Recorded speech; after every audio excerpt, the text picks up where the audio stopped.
Welcome to the New Economy What's Next. Today my guest is Professor Donna Marie Mortimer, and she is a professor of entrepreneurship at UB, and we're going to talk about the entrepreneurial spirit as well as some of the things that she does. So stay tuned. Now, I don't know you, I can't even see you, but here's what I know about you, that you have something special. You have greatness within you. I can say that to you based upon my own experience. If anybody told me just getting started, so I don't know what you do, you might be selling a product, a service, you might have some skill or knowledge that people need right now. I don't know what you do, but here's what I know. You don't have to be great to get started, but you have to get started to be great. Nothing is free. Nothing is easy. You have to think different. You have to do different. Do not try to draw a straight line. Find the rocket ship that matters to you. And you know what really matters here is if you try to plan out your career, anyone who thinks you know exactly what you're going to do for the next 30 years, here's what I promise, or 40 years, it's going to be boring and you're going to miss all the good stuff because all the good stuff hasn't been invented yet. So you're a professor of entrepreneurship at the University of the Bahamas. What? Yes, I am. Yes, I transitioned into academia about 4 years ago after a stellar career at the Central Bank of the Bahamas. My transition to academia has been so rewarding and so worth it. I think I finally found my true purpose. I love interacting with my students. I have a passion for young people.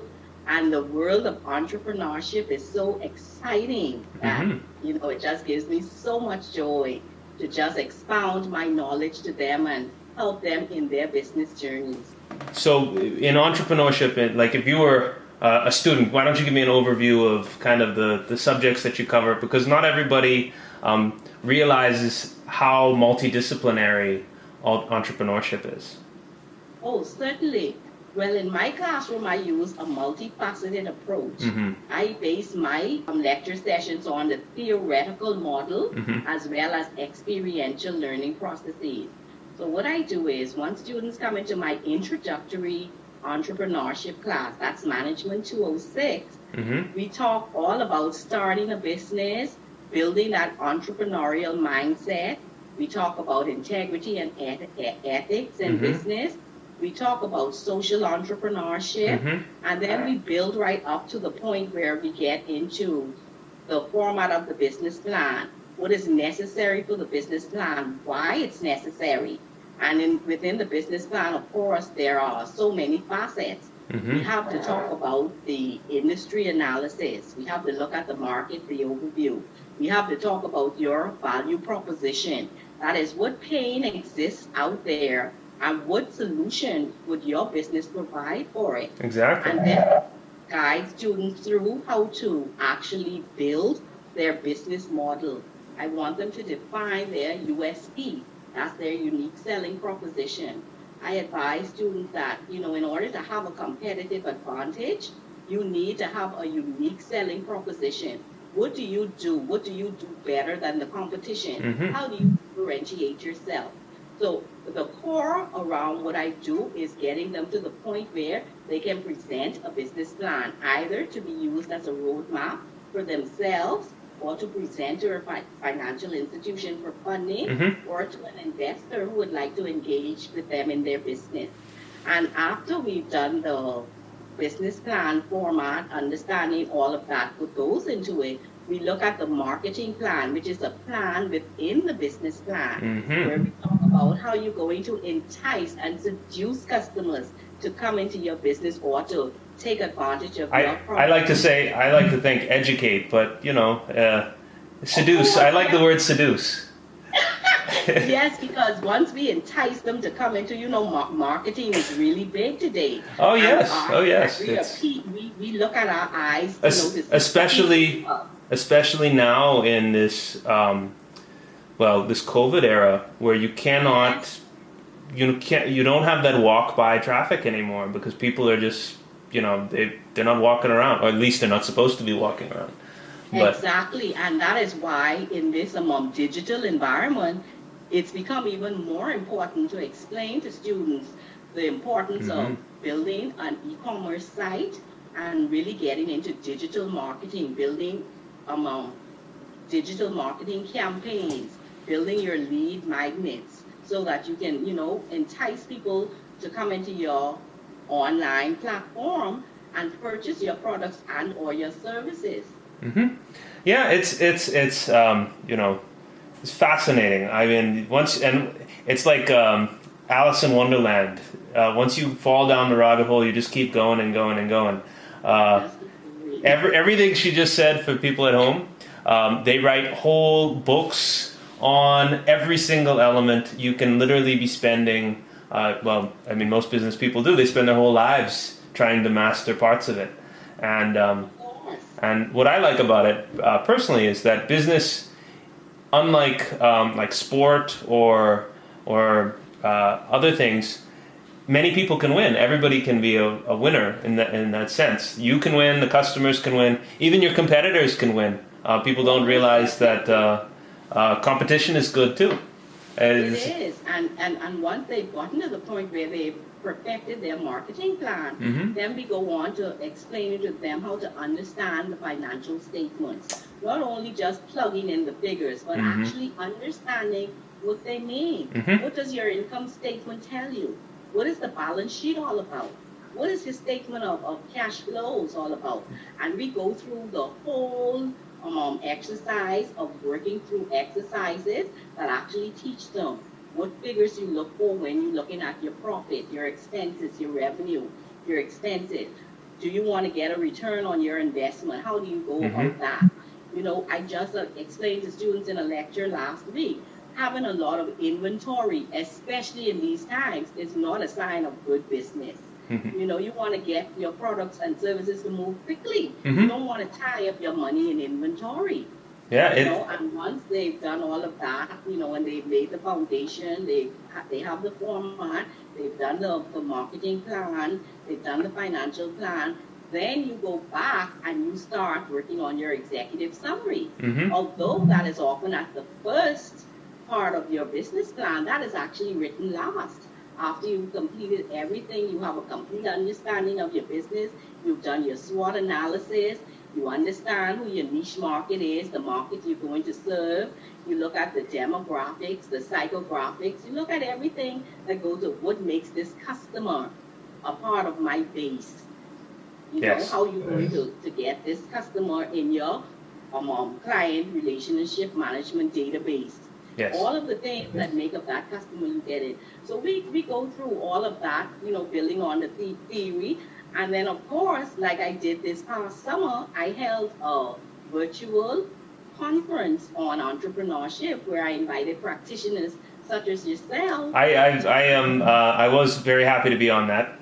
So thank you. Of course, to give students, a bird's eye view of the facets of business from practitioner level, like we talked about crowdfunding.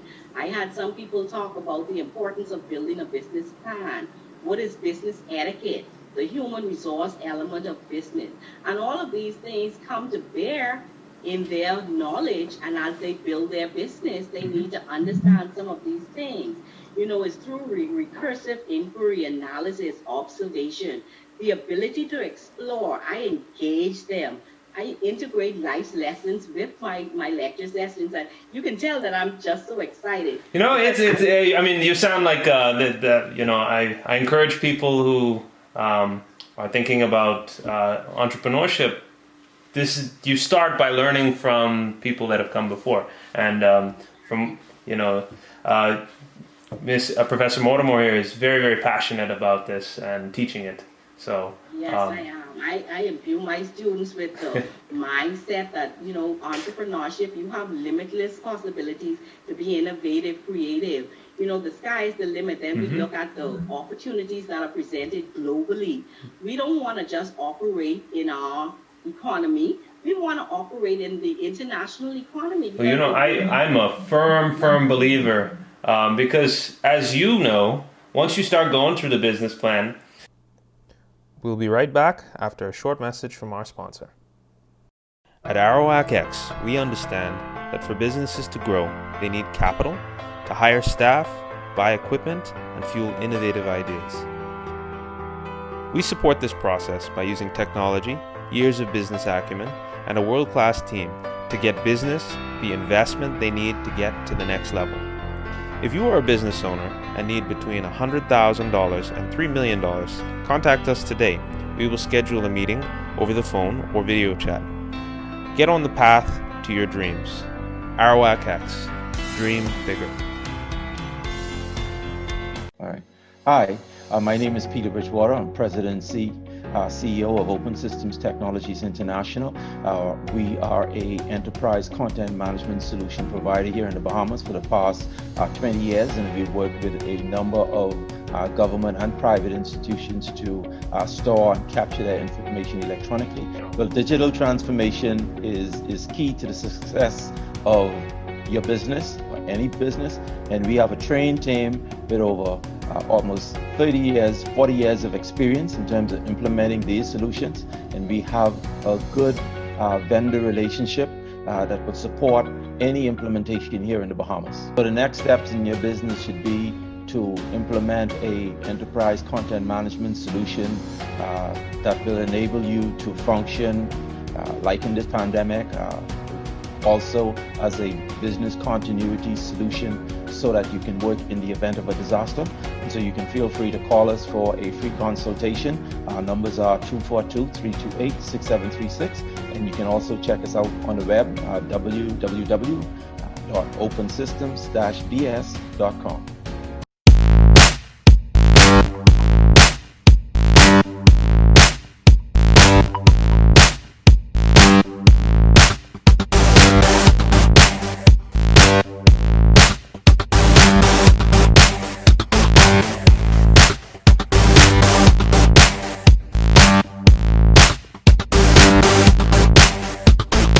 The new economy. What's next?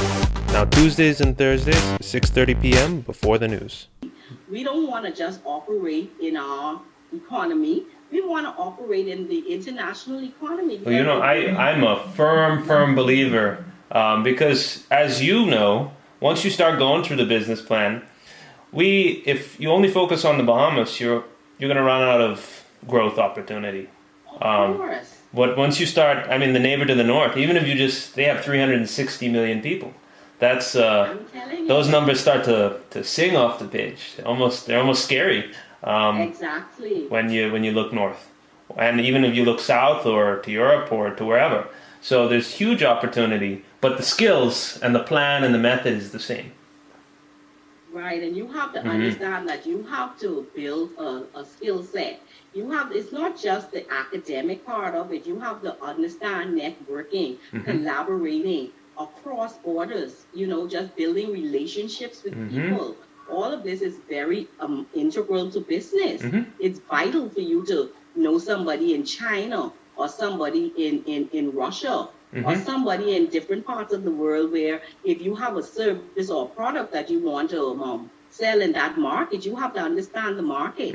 You have to understand cross-cultural communication. And then you have to understand business etiquette, how to deal with people in an international environment, the global opportunities that are presented. So all of these things are a part of the theoretical aspects of the course. But the experiential or practical part of it is something that I incorporate in my lectures. As a matter of fact, even before the conference, I've invited you to my classroom to speak. I invite every semester. I have a group of speakers that come in to talk on different topics. And when we get to the stage where we're generating business ideas, that is such an exciting time because you have so much information and they want to just... Let's dive into that aspect. Okay. How would you say the hunger for entrepreneurship and the ideas that young people have, it's I don't know how to put the words to it, but there's so much opportunity. They see so much opportunity, and it's about kind of empowering them to take it. Rami, let me tell you, what I've seen in the past 3 years, the hunger for entrepreneurship is insatiable. Mm-hmm. Students have a thirst and a hunger to own their own business. They want that flexibility, that freedom. They want the financial goals that they can generate. They want to build generational wealth. They want to make an impact in the economy, even as far as job creation, and they want to explore the opportunities on the international market. So some of the ideas that I've seen over the past 3 years have been really mind-blowing and innovative. I can imagine. They looked at things what could actually improve the economy, from the drainage system to water conservation to solar energy to technology issues. We've had students who developed a lot of applications, gaming applications. Now that we're in this COVID pandemic, students have generated ideas about cashless apps and how they can take that even further with medical wristbands.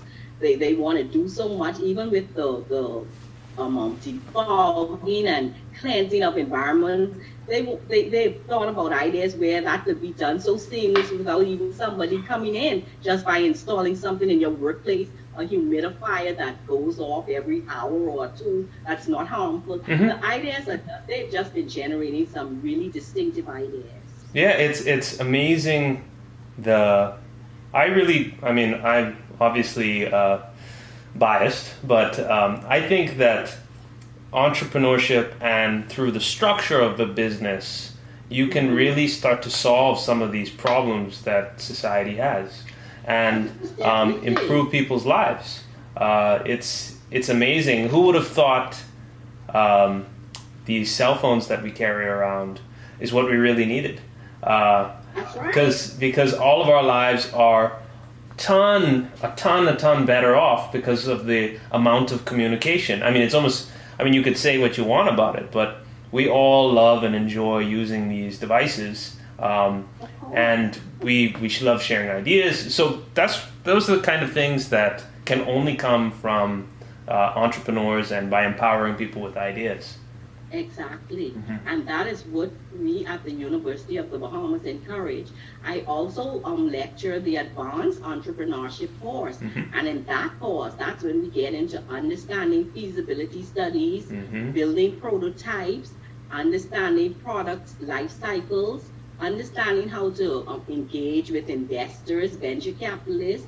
And students have done such a wonderful job.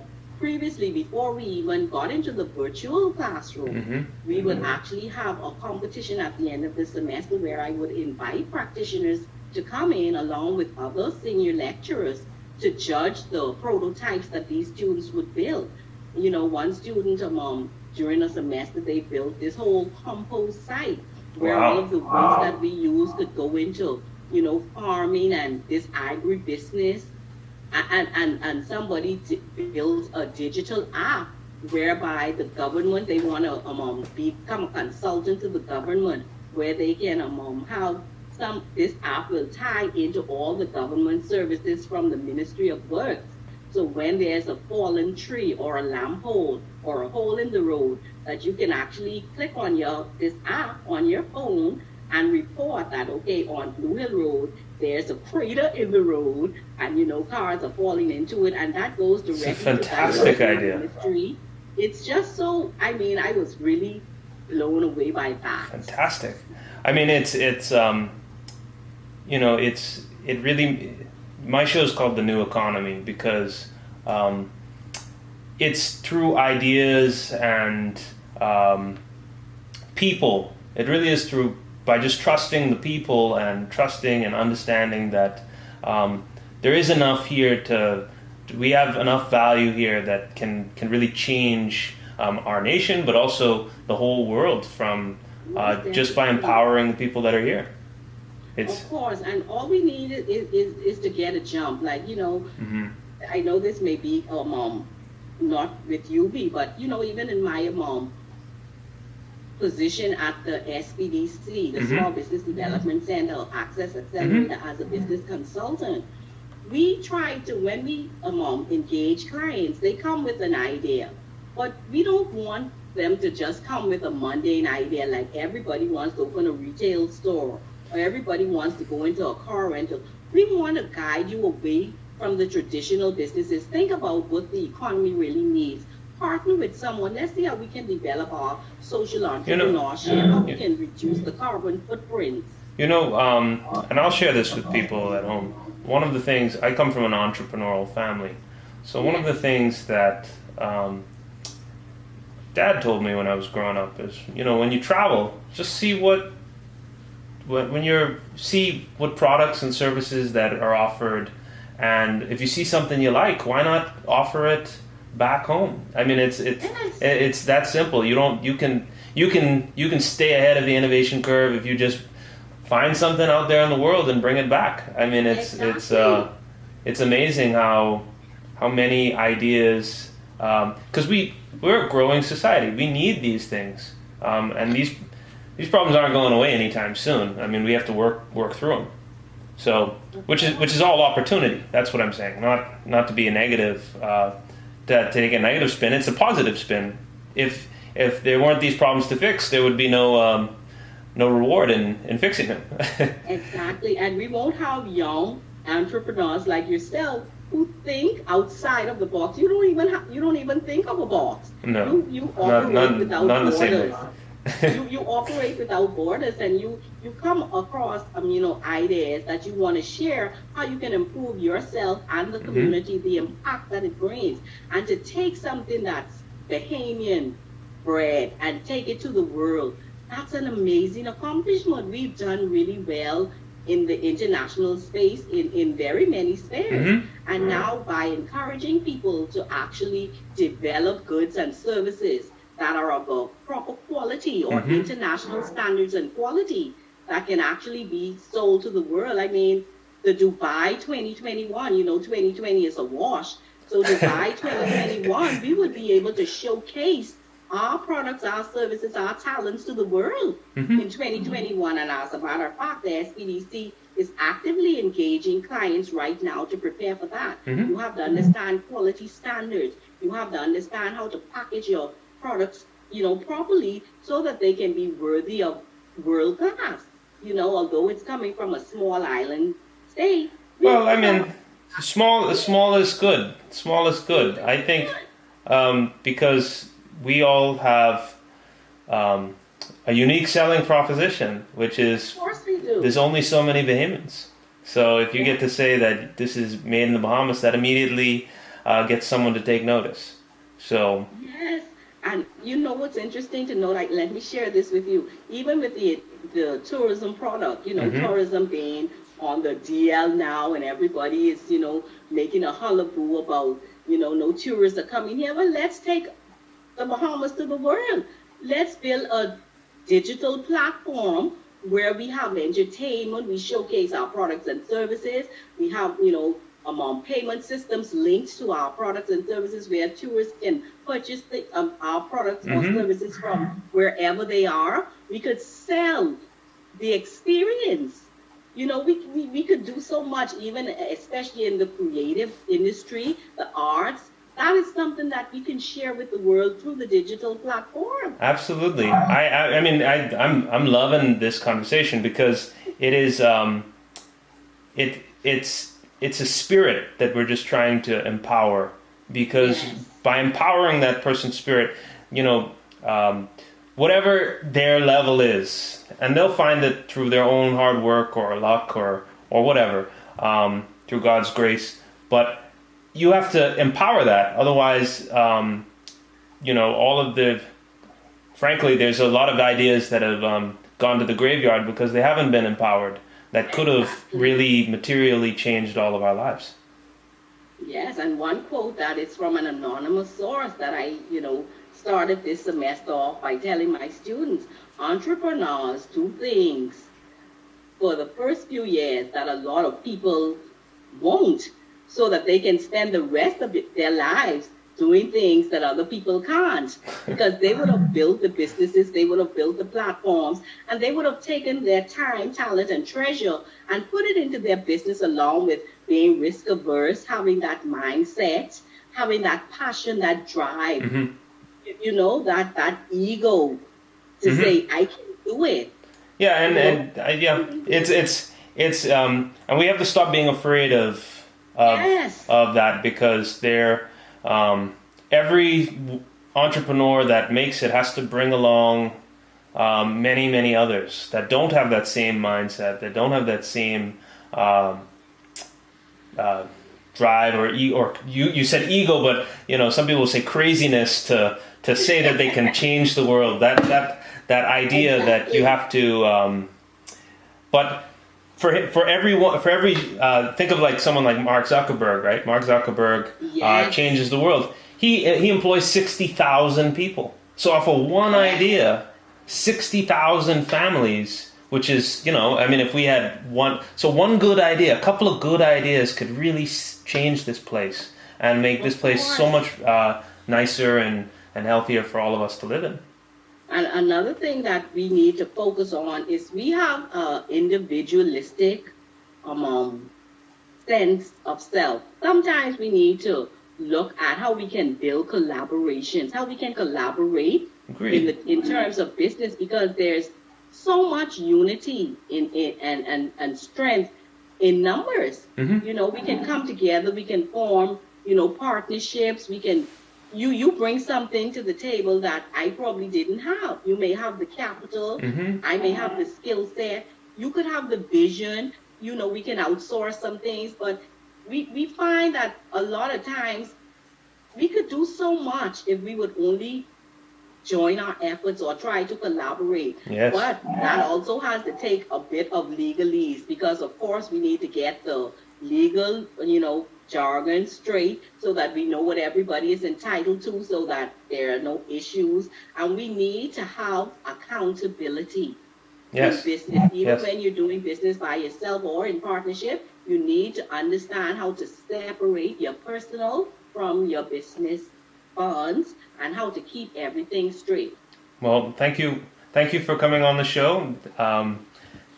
I've learned a lot, and I know everybody else at home is probably going to go home and Google a lot of what you said and start learning, because it's a process. Thank you so much, DRC Robin, and I just want to leave with these words. My classroom at the University of the Bahamas is one that is filled with fun. We go through the theoretical learning processes, but we also build on the experiential learning that makes all of it tie together. I imbue my students with the thought process to go out there and make their sunshine, build their legacies, build their businesses, and go to the world. What starts here changes the world. Every one of you changed the lives of just 10 people. And each one of those people changed the lives of another 10 people, and another 10. Then in 5 generations, 125 years, the class of 2014 will have changed the lives of 800 million people. 800 million people. Think about it. Over twice the population of the United States. Go one more generation, and you can change the entire population of the world. 8 billion people. But changing the world can happen anywhere, and anyone can do it. So here are the 10 lessons I learned from basic SEAL training that hopefully will be of value to you as you move forward in life. Every morning in SEAL training, my instructors, who at the time were all Vietnam veterans, would show up in my barracks room, and the first thing they'd do was inspect my bed. It was a simple task, mundane at best, but every morning we were required to make our bed to perfection. It seemed a little ridiculous at the time, particularly in light of the fact that we were aspiring to be real warriors, tough, battle-hardened SEALs. But the wisdom of this simple act has been proven to me many times over. If you make your bed every morning, you will have accomplished the first task of the day. It will give you a small sense of pride, and it will encourage you to do another task, and another, and another. And by the end of the day, that one task completed will have turned into many tasks completed. Making your bed will also reinforce the fact that the little things in life matter. If you can't do the little things right, you'll never be able to do the big things right. And if by chance you have a miserable day, you will come home to a bed that is made. that you made. And a made bed gives you encouragement that tomorrow will be better. So if you want to change the world, start off by making your bed.